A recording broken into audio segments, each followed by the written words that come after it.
একসময়ের খরস্রোতা ও প্রশস্ত গোমতী নদী বর্তমানে খালে পরিণত হয়েছে, সংকীর্ণ হয়ে গেছে দুই পাশ।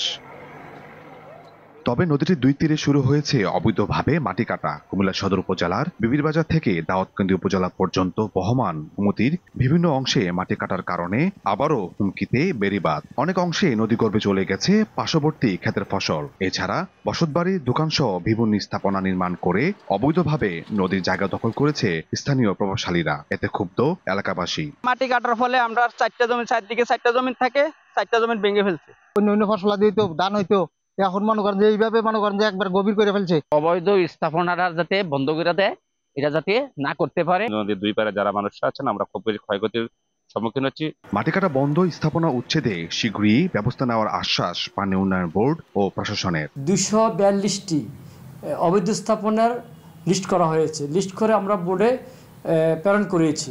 পরবর্তী সিদ্ধান্ত আসার পর কুমিল্লা জেলা প্রশাসক মহোদয়ের প্রশাসন সহ আমরা উচ্ছেদ কার্যক্রম শুরু করব।